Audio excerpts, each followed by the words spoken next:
Hey folks, I'm back with round 4 from the US Amateur Team West. So in round 4 we were paired against a strong UCLA team, basically UCLA's chess club presumably, or I guess the strongest players from UCLA. Because they had a very decent team. On board 1, who I played, they had FIDE Master Zuhao Luke Li, who I actually hadn't heard of before, but apparently he's from New Zealand. And I guess he recently joined UCLA, now plays for their chess team. So this was my first time seeing him over the board, obviously, but even at a tournament. And the rest of the team was quite good too. They had like 23, 2200 on the next two boards. And on the bottom boards, we both had around 1600 rated or so players who were pretty evenly matched. So that game was definitely a toss-up. Okay, so I started with knight f3. He goes d5, e3. This is the same opening I used in round 2, and I kind of liked it for this tournament because it's flexible and definitely forces the opponent to think right from the get-go about what kind of setup they want to choose against this. So he goes with something pretty classical. He goes knight f6 and e6. I develop knight c3 and bishop goes to b2. This is all pretty standard, and again, the main idea of this line is to basically look for a favorable opportunity to play d4 and transpose into a d4 structure where black has had much more limited options, since the move c5 never comes with a threat until white plays d4. So here he goes b6, which I think is quite logical. And now because he's attempting to fianchetto, I decide to take on d5. I think this is a good rule of thumb. Basically, the idea is that now if black takes with the piece and tries to keep the diagonal open, well then he's giving up some center, because now white has two center pawns, and black's pawn on e6 is kind of less active. And if he takes e takes d5, which kind of feels more appropriate, well then the bishop on b7 is not going to be super well placed after white plays d4. So he goes e takes d5. I think this is the right choice. I mean, black can still get a very solid position. And typically black plays with knight d7 here, like he does in the game, castles. And here he went a6. I think this is a useful move. At some point the plan is to play c5, and it's helpful for black to have this b5 square under control. And now I went for knight e5, which I think is kind of the main plan in this position. Essentially, white is just trying to set up like a Pillsbury attack with f4. And I feel like actually this is a very dangerous setup if black doesn't know precisely how to react, because white's ideas are very straightforward. Either the queen or the rook jump to f3 and then h3, and white tries to put pressure on the h7 pawn and look for checkmating ideas. At a certain point, black might be obliged to play g6 in order to block the diagonal, but then this creates more weaknesses on the king side that white could try to use. So he thought for a little bit here and played rook e8, which I think is a natural move, but I feel like it's a mistake in this position, because there end up being some lines where the f7 pawn is simply hanging, and this is a huge difference. So I played f4, and now, for example, if he goes knight e4, the key line here is that after knight takes e4, d takes e4. I didn't see this during the game. I probably would have played just bishop c4 here, unless I stopped at this point and tried to calculate, but white actually has a much stronger option at their disposal. Maybe a good time to pause the video and treat this position as an exercise. White to play and find the best continuation. Okay, so it turns out I have this very strong sacrifice with knight takes f7, and this shows why the rook is kind of needed on f8 in this position.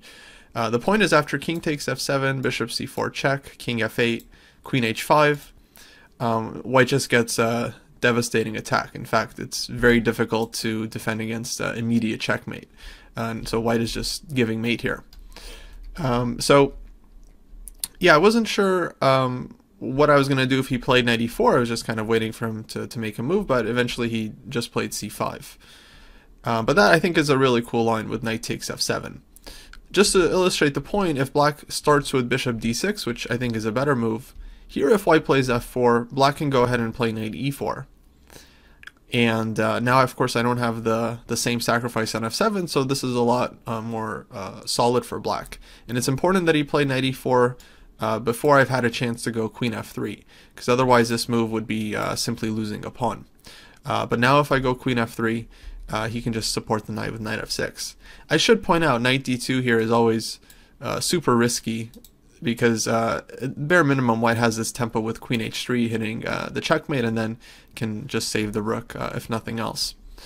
So yeah, I feel like rook e8, it's not necessarily a bad move, it just weakens the f7 pawn. So now I played f4, he goes c5, and I went for queen f3, which to me looked like the most natural move, just following the general plan of queen h3. And then already I'll be threatening things like knight takes d7, queen takes d7, bishop takes h7 check. And the knight can't take because the queen on d7 will be hanging. And white wins a lot of material there. So he thinks for a little bit and ends up going b5, which I thought was quite interesting because he's creating some space on the queen side and trying to create counterplay. One of the ideas is to take, and then play queen b6 and put pressure on the d4 pawn. And here actually I really went into the tank because I was trying to find like the most accurate attacking continuation. Objectively, I didn't really know if I have such a huge attack here. I just thought decent chances. So yeah, I was trying to figure out what to do. I was really trying to make queen h3 work, but I figured he would simply respond knight f8. And then I wasn't quite sure what my next move would be, and now that my queen is not on f3, I'm kind of allowing him to play knight e4. So after some time, I came up with this move g4, which I think was really interesting. I mean, it ends up putting a lot of pressure on him, and it's actually very hard for black to defend against this. So I think it was definitely a good idea. It is a very thematic idea. I mean, we just want to play g5 and kick this knight off of f6, and if he plays knight e4, well, he'll be giving up a pawn. And I don't think black is really going to be getting enough compensation there. So g5 is a very serious threat because the knight doesn't really have a lot of squares. I could have also started with a move like rook a1 just to build up the position and then go for g4 later, but g4, it made things very difficult for him, so I can't really criticize the move, even if the computer, actually at first it doesn't love it, but then it actually comes around. So he played c takes d4, e takes d4, and he goes for bishop b4 here, which I think is quite a natural idea, trying to exchange on c3 and then establish his knight on e4. And if I play g5, takes, knight e4, then I think black is actually doing quite alright here. Because I definitely don't want to take on e4 and allow his bishop to open up a little more. But with this knight on e4, it's very difficult for me to do something on the king side, and of course the bishop is hanging. However, I found that I actually had a very interesting resource here, in that I could play g5, bishop takes c3, and g takes f6. And this ended up being quite a calculation, so I'll have to back up and go through it. But before we do that, I just wanted to point out another interesting line here that I thought could happen was, in case of queen b6, which hits the d4 pawn with check, white can actually just go ahead and press forward with g5 anyway. Because after queen takes d4 check, king h1, black still has too many things hanging in the position. So knight e4 I think is not quite possible, because white will take on d7 at the bare minimum, and if knight takes c3, bishop takes c3, the bishop is untouchable because of bishop takes h7 check. So of course this tactic pops up in the position all the time. And if black plays knight takes e5, fe5, then if this knight moves away, white will be grabbing on f7, and that just looks extremely dangerous for black. So queen b6 wasn't working, and I think objectively he should have pushed this move b4, which is hard to do strategically because white gets the a4 square, and then I can even switch to just playing for queenside play as well with rook c1 and knight c5.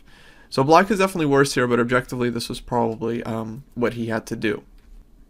So he ends up going bishop b4, and then I spot this opportunity where I could play g5, and then after bishop takes c3, throw in g takes f6 with, I think, a pretty dangerous attack here. So the main line I was looking at during the game was after bishop takes c3, g takes f6, and bishop takes b2. So white here is essentially sacrificing a piece, but I found a nice idea here. In fact, at any point, this would have been a good time to pause the video and treat this position as a calculation exercise. For advanced students, I would say start from this position after bishop b4 and try to figure out the best continuation for white after g5, bishop takes c3, g takes f6, bishop takes b2. Then once you found it, go back to this position and then try to see if black has any other options after g5, bishop takes c3, g takes f6, because black can also throw a knight takes e5, which is an important line to calculate as well. Okay, for less advanced guys, I would say you can start from after g5, bishop takes c3, g takes f6, and bishop takes b2. Of course, knight takes e5 is another move like I mentioned. And yeah, I think this would be a great time to pause the video and calculate from this position and try to find the best line for white. Okay, so yeah, going through the lines now, after g5, bishop takes, g takes f6, bishop takes b2. This was the first thing I calculated because it's a full piece sack. I found bishop takes h7 check, and this is actually really strong for white. So if king takes, then it's a very quick checkmate after queen h5 check, king g8, queen takes f7, and queen takes g7. If king goes to h8, then minimum we have knight takes f7, but we can also try queen h5, and that looks like a quick checkmate coming. So black's mainly forced to play king f8 here. And it's still not obvious that white is winning because we are down a piece and black is starting the rook and also to grab this pawn with check. I looked at a lot of moves here, but eventually I figured f takes g7 kind of looks like the strongest move. After king takes g7, white actually wins by force with queen g4 check. And amazingly, this bishop cannot really be taken because white's queen and knight are just extremely well coordinated here. So queen h5 check. And this is kind of the key mate I had to see during the game. That knight comes to g6. There are other lines along the way, but it doesn't really change the outcome. Queen g6 here, or knight g4. So after realizing he can't take this bishop, he has to go back either to f8 or to f6. And then I figured, well, I'm winning my piece back with check after both of these moves. And so I didn't really calculate further than this position. I thought, okay, I might have rook a e1 check, king d6, but I wasn't sure if I actually want to throw that in. Objectively, had I reached this position, this move, rook a e1 check, would have been a mistake. So hopefully I would have decided against it. The point is, after rook a1, king d6, I'm kind of letting black escape the so-called mating zone or the kill zone. And now my pieces are actually lacking a lot of coordination. According to Stockfish, much better is knight e5, where I'm just willing to give up the rook, but of course I'm keeping my knight very well placed. And yeah, black's king is now kind of caught in a net because whenever it goes king d6, I'll have knight takes f7 and winning the queen. So this turns out to be winning for white. But I also had to calculate what to do in this position after f takes g7, king e7. Because I really wasn't sure what's going on here. If I promote, then rook takes and the queen will come in with some counterplay. But then eventually I figured out that I would have this move. Actually, I found this while I was away from the board and just thinking about the position. After I played g5, my opponent was thinking for a while there. And then I realized I would have this move. It looks very obvious, but what I think the main point I had to see is that after bishop takes d4 check, king moves, black can actually take on e5, and it doesn't look so clear because he's getting rid of our main attacking piece. But after f takes e5, the point is that white's queen opens up on f7, and so black isn't actually able to defend this pawn. And so because of this exact detail, white is just totally crushing in this position, so it's kind of an important line. So yeah, basically once I kind of saw that black can't go for bishop takes b2 because of bishop takes h7, I was ready to go for the line, but of course we have to calculate knight takes e5 as well, because this kind of changes the position a little bit. Black can trade off this knight first with tempo against the queen, and there doesn't seem to be any kind of immediate bishop takes h7 sacrifices here. So this is a key line to calculate as well. For less advanced players, I would just start from this position and try to see what white should play after f takes e5, bishop takes b2, because white is down a piece there unless you find some accurate continuation to win the game.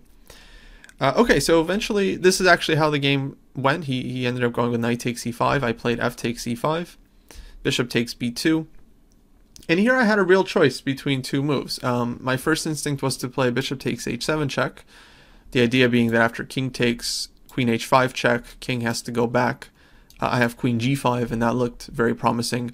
But I also had the option just to start with queen h5, which also looks very good, just attacking h7 immediately, and then if g6, queen h6. So objectively, both of these lines are winning. So if that was your idea, either to go for the sack right away or play queen h5, then you definitely found the right continuation. Eventually I went with bishop takes h7 just because I felt it was slightly more forcing, and it looked very, very clear to me.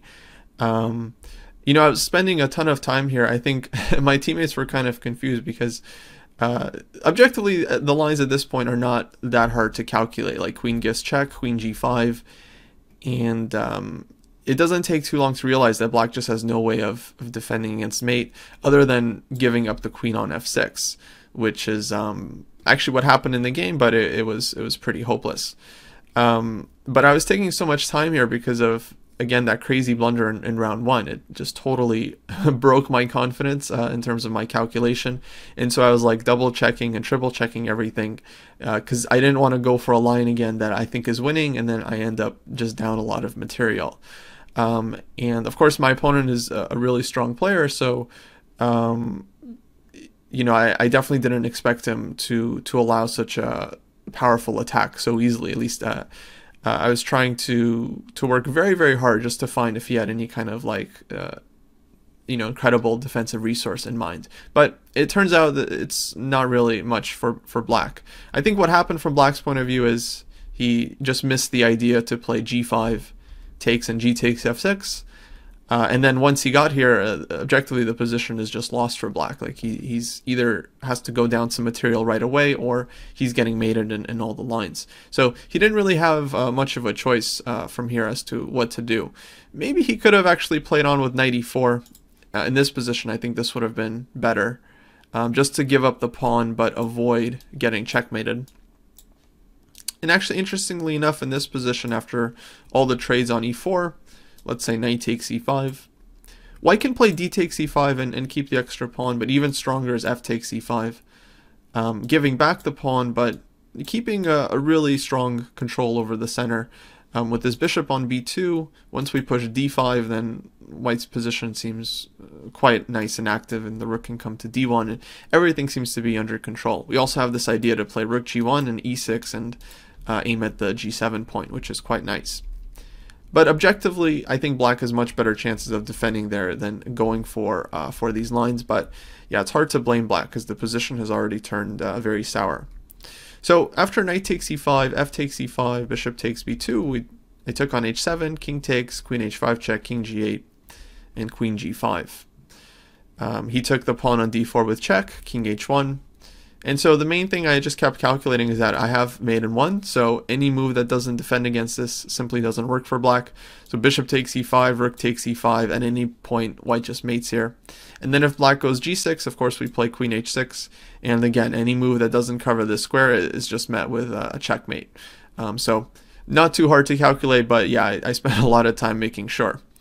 Eventually he goes for queen takes f6, which would actually work for black in terms of playability, because if he could keep the two bishops and they had some activity, then it might be an annoying position to play for white. But the problem is, at the end of all this, I just have rook takes f6, and black is only left with one bishop for the queen. Okay, so the game lasted a few more moves here. he definitely played on for a little bit longer than he should have, but it was basically because of the team situation, so it's kind of understandable. When you're playing with a team, you want to kind of just drag the game out as long as possible just to look for any potential final chance, just to show your team that you're working hard and you're trying as best as you can to salvage the game, although of course it's totally lost here. I mean, actually, it wasn't like that trivial to convert. For instance, after rook e2, like black does end up having some threats here, but you know, one bishop is definitely not enough, and all I did was just kind of pull my pieces back and try to trade off a pair of rooks and convert from here. So he goes rook e6, I play queen f4, rook g6 check, king f1, bishop d5, I grab the pawn. Then he plays rook d8, I get out of the way, rook d6, rook c1, and bishop e6. And actually, this I think would be the last moment I would advise you guys to pause and try to find the most technical way for white to continue here. I mean, it looks like a silly position. White should just have an extra queen and win easily, but there are definitely still ways to blunder here, and it's not that obvious to figure out how to actually win the game, like if black just sits on the position. For instance, if you know we make a queen move like queen f4, then black has bishop h3 check, and I think white is probably winning here anyway, but for example, like king e2, there are definitely ways to go wrong, like rook check and then rook goes to f6, and white might be losing the queen again. Not that that line might still be winning for white, but of course, once we're at this point, you know, we don't want to give our queen back and then have to play some endgame with an exchange up. And if I make some rook move, then instead of queen f4, then black, for instance, can come in like rook d1 check, king e2, rook g1, and still very annoying to deal with for white. So after some time, I finally figured out I just have to trade off this rook with rook g2. And I think this is just the cleanest way to win the game. The point is black no longer has rook h6 or rook f6 because I can take it. And fortunately for me, bishop c4 check is covered, so I can just take and I end up with an extra rook, and that's fine. I can definitely win this endgame from here. Since black's rook is stuck, he essentially has to trade rooks, and then the game is just over. He no longer has any counterplay, and from here the plan would be either to trade off the rook or just try to get it into black's position and deliver a checkmate with the extra queen. Now it seems kind of simple, but you know, during the game with the clock ticking, sometimes these positions are a little bit trickier than they seem to be, and if you're not precise, you know, your opponent can find his way back into the game. So I think it's important to convert as accurately as possible. All right, so yeah, that was definitely a win I was happy with, especially since my calculation was on point and I found a lot of nice attacking lines. I think it was definitely an instructive game as well, with kind of like this classic Pillsbury attack idea with f4. My team ended up winning the match, and that put us on 4-0, so still in great position in the tournament. All right, guys, thanks for tuning in, and I'll catch you in the next one. Take care.